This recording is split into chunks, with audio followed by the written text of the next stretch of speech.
એકવાર શ્રાદ્ધદેવ મનુ અને એમના પત્ની શ્રદ્ધાદેવી એમને ત્યાં કોઈ બાળક નહોતું, એટલે એમણે એક પુત્રકામેષ્ટિ યજ્ઞનું આયોજન કર્યું છે.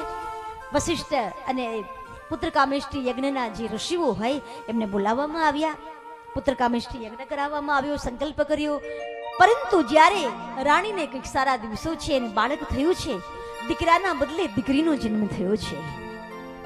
શ્રાદ્ધદેવ મનુએ વશિષ્ઠજી મહારાજને બોલાવ્યા અને કહ્યું, મહારાજ સાંભળો, મારે ત્યાં દીકરીનો જન્મ થયો છે, હું ખુશ છું, પણ મારે એ જાણવું છે કે તમે પુત્ર કામેષ્ટિ યજ્ઞ કરાવ્યો, મારે વારસાગત મારી મિલકત કોઈક મારા વારસદારને આપવી હતી, એટલે મારે દીકરો જોઈતો હતો, પણ દીકરી કેમ આવી? અને ત્યારે કહે છે, મહારાજ તમે સંકલ્પ તો બરાબર કર્યો છે ને? તો બોલે, હા, મેં દીકરા માટે જ સંકલ્પ કર્યો હતો. તો બોલે, રાણીને બોલાવો. રાણી શ્રદ્ધાદેવીને બોલાવવામાં આવ્યા અને ત્યારે રાણી આવીને કહે છે, મહારાજ મારી ભૂલ થઈ, મને ક્ષમા કરજો. તમે ભલે દીકરા માટે સંકલ્પ કરેલો, પરંતુ મેં દીકરી માટે સંકલ્પ કર્યો હતો. મારે તો દીકરી જોઈતી હતી. કેમ? તો બોલે, દીકરી જે મા બાપની વેદનાને સમજી શકે ને, ઘણી વાર દીકરો નથી સમજી શકતો, એવી આપણે ત્યાં દીકરી છે. હા, દીકરી મારી લાડકવાઈ, લક્ષ્મીનો અવતાર.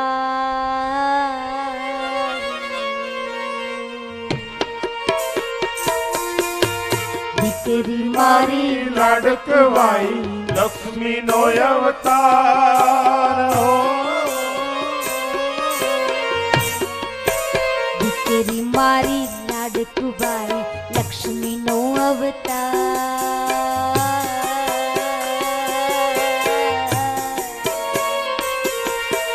દીકરી મારી લાડકવાઈ, લક્ષ્મીનો અવતાર.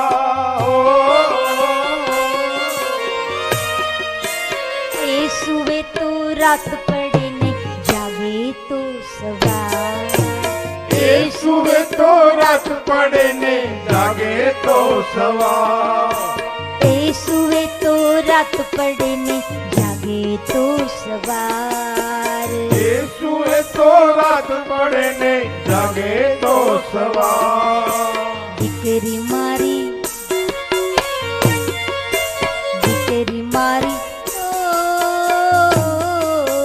દીકરી મારી, દીકરી મારી લાડકવાઈ, લક્ષ્મીનો અવતાર.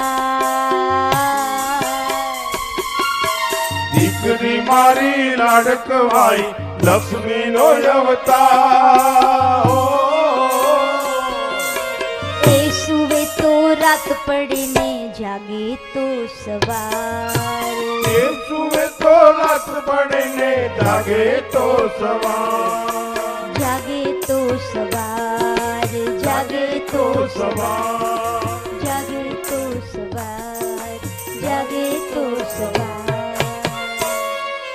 દીકરી તો દીકરી છે.